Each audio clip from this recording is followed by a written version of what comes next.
आणि आपल्याला सर्वांना माहिती आहे की प्रवेशाचं कारण काय आहे ते आपल्याला मी सांगितलेलं आहे.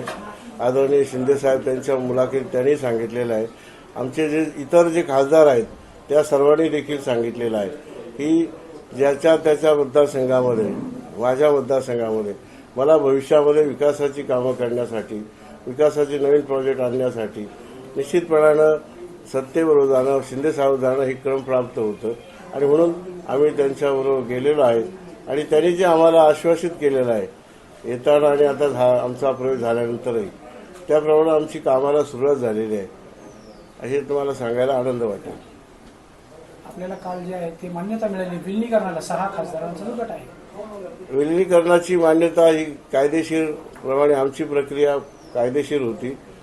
आदरणीय बिर्ला साहेब जे या लोकसभेचे सभापती आहेत त्यांनी देखील त्याला मान्यता दिलेली आहे आणि त्यामुळे हा विषय निघालेला आहे.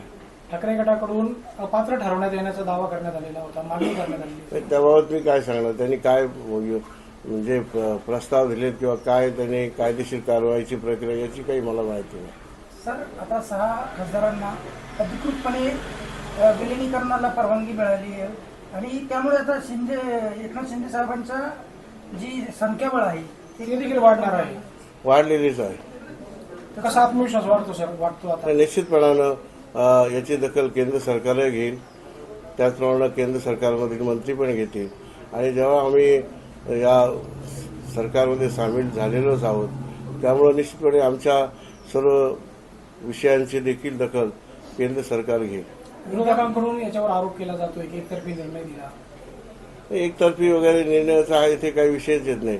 शेवटी ज्या जनतेनं, ज्या मतदारांनी ज्यासाठी निवडून दिलेलं त्या मतदारांना मतदारसंघाचा, त्या गावांचा विकास करणं, त्यासाठी निधी उपलब्ध होणं, अनेक प्रलंबित असलेल्या योजना कार्यान्वित करणं, अनेक प्रकल्प असे आहेत की त्याचा लाभ मतदारसंघातील जनतेला मिळवून देणं, यासाठी खऱ्या अर्थानं खासदार असेल, आमदार असेल किंवा लोकप्रतिनिधी म्हणून लोकशाहीमध्ये निवडले जातात. आणि ही लोकशाहीची प्रक्रिया आहे. आणि जर त्यांना काम करायला वावच नाही मिळाला, निधीच नाही मिळाला तर जनता सुद्धा नाराज होते. आणि तशी परिस्थिती आपण तुम्ही डे टू डे पाहत आहात.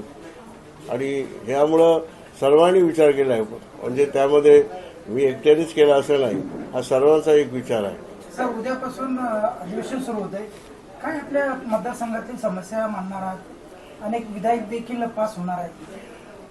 अजून काही विधेयक कोणती येण्याची आम्हाला कल्पना नाही. जी येतील त्या वेळेला त्याची आम्ही चर्चा करू. पण प्रमुखतः जे आपल्याला माहिती आहे की आदरणीय या देशाचे गृहमंत्री अमित शहा साहेब, आदरणीय उपमुख्यमंत्री साहेब आणि आम्ही 6 खासदार गेल्या 2 दिवसापूर्वी त्यांना समक्ष भेटलेलो आहे. आणि मतदारसंघनिहाय त्यांनी आमची चर्चा केली, बाजू ऐकून घेतली. आम्ही त्यांना काही लेखी निवेदनं दिली आहेत. आमच्या मतदारसंघावरचे काही जे प्रश्न आहेत, विषय आहेत, ते प्रकल्प असतील, जसे आपल्याला सांगितलं पाहिजे की अनेक मतदारसंघाचे 2 रेल्वे प्रकल्प रखडलेले आहेत.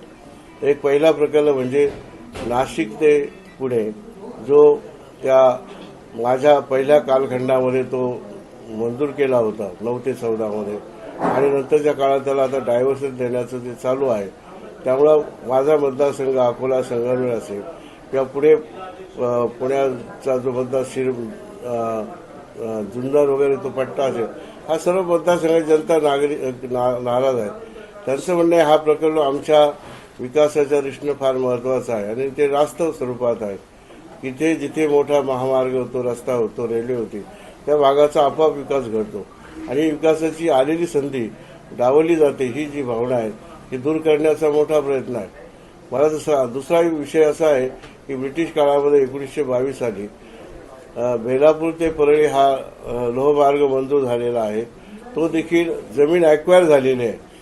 तशी इकडे सुद्धा जमीन ॲक्वायर झालेली आहे. संगमनेरला त्या परिसरात जमीन ॲक्वायर झालेली आहे. असे हे प्रकल्प आहेत, याची देखील आम्ही चर्चा केलेली आहे. तो प्रकल्प त्यावेळेपासून रखडलेला आहे आणि मी खासदार मागच्या वेळेला आणि आता लोकसभेमध्ये अनेक प्रश्न विचारल्यानंतर, त्याचप्रमाणे अनेक वेळा रेल्वे बोर्डाचे चेअरमन असतील किंवा रेल्वेचे कॅबिनेट मंत्री आदरणीय वैष्णव साहेब असतील, यांना अनेक वेळा भेटलो, लोकसभेत प्रश्न विचारले, परंतु याच्यावर मला परिणाम मिळत नाही. म्हणजे निश्चितपणाचं तो अजून कार्यान्वित होत नाही. माझी मनातली मोठी शोकांतिका आहे, जनतेच्या मनातली मोठी शोकांतिका आहे. असे अनेक रेल्वेचे प्रश्न आहेत, महामार्गाचे प्रश्न आहेत, नॅशनल हायवेचे प्रश्न आहेत की कित्येक आपले जे महामार्ग आहेत, हे महामार्ग नॅशनल हायवेमध्ये आले तरच याचा चांगल्या प्रकारे विकास होईल. आणि प्रमुखतः ज्या बाबांच्या नगरीमध्ये आपण राहतो, शिर्डीचा लोकसभा मतदारसंघ हा धर्माचा मतदारसंघ आहे.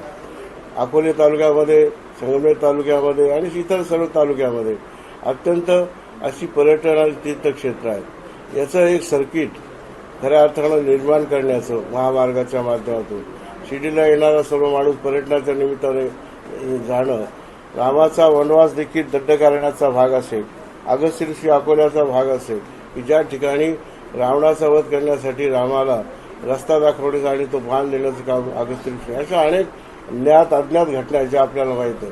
प्रति काश्मीर म्हणून भंडारदऱ्याचा उदय होऊ शकतो आणि आहे. भंडारदरा काश्मीरपेक्षा श्रेष्ठ भंडारदरा आहे, मी आपल्याला दाखवून देईन. तिथे आपली सांदलदरी, तिथला रुपवे झाला, तिथे असलेल्या किल्ले, तिथल्या कळसुबाईचा विकास झाला, तिथल्या असलेले अमृतेश्वर, अशी अनेक ठिकाणं आहेत की इतकी रम्य आणि देखणी आहेत. त्याचं जर डेव्हलपमेंट झालं, पर्यटनाचं झालं, बोटीचा प्रयोग जर निळवंडे धरणात झाला, अशा अनेक गोष्टी आहेत.